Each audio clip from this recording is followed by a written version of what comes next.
नमस्कार दोस्तों, अगर आप इंडिया में स्टूडेंट हैं तो आपका दिन कैसे शुरू होता होगा। सबसे पहले आप सुबह उठकर यूनिफॉर्म पहनकर स्कूल जाते होंगे, फिर वहाँ घंटों क्लास में बैठते होंगे, फिर वहाँ से आने के बाद ट्यूशन जाते होंगे, फिर ट्यूशन से आने के बाद होमवर्क और एग्जाम की टेंशन लेते होंगे। लेकिन क्या आपने कभी सोचा है इतना सब करने के बाद भी हम जिंदगी के इस दौर में पीछे क्यों रह जाते हैं।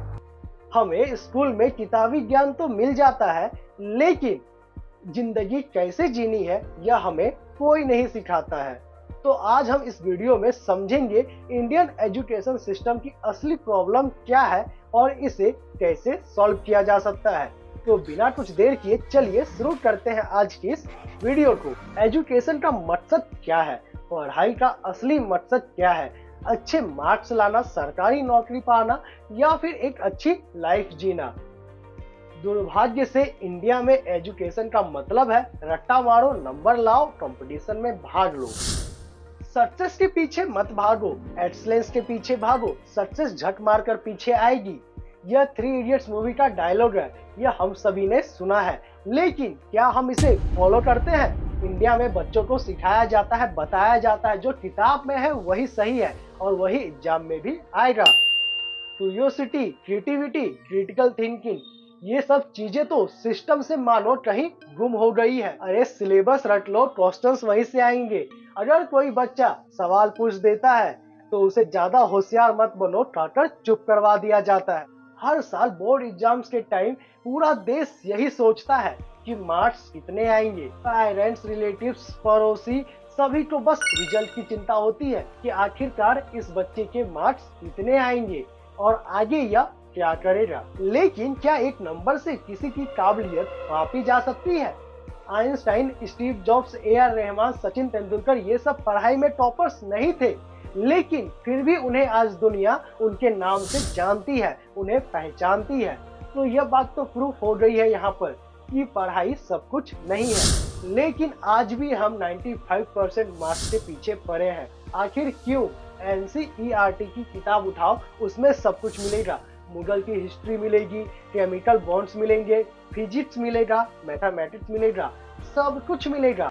लेकिन कोई यह नहीं सिखाता इनकम टैक्स कैसे भरा जाता है, इमोशनल इंटेलिजेंस क्या होता है, करियर कैसे चुनना चाहिए। स्कूल में हमें यह बताया जाता है दुनिया क्या है, लेकिन उसमें क्या क्या करना चाहिए, क्या क्या नहीं करना चाहिए, यह हमें कोई नहीं सिखाता है।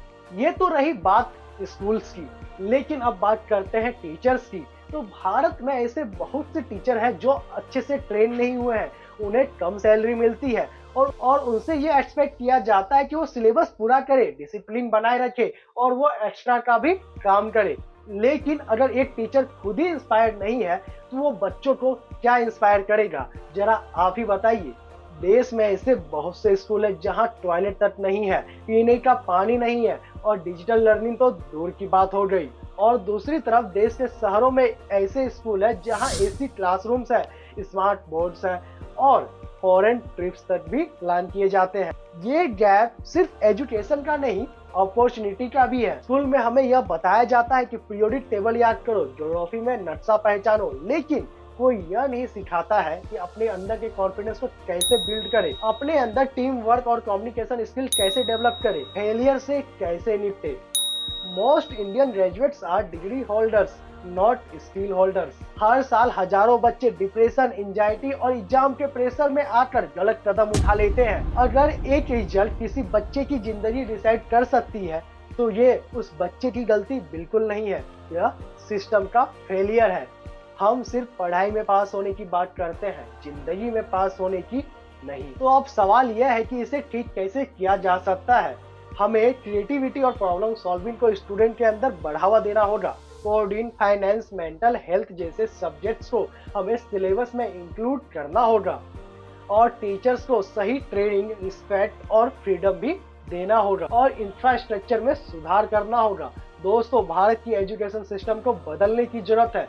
ऐसी व्यवस्था होनी चाहिए जहां टीचर्स बॉस ना हो, क्लासरूम एक्सपेरिमेंटेशन की जगह बने और स्टूडेंट सिर्फ जवाब देने वाले नहीं हो, सोचने वाले भी हो।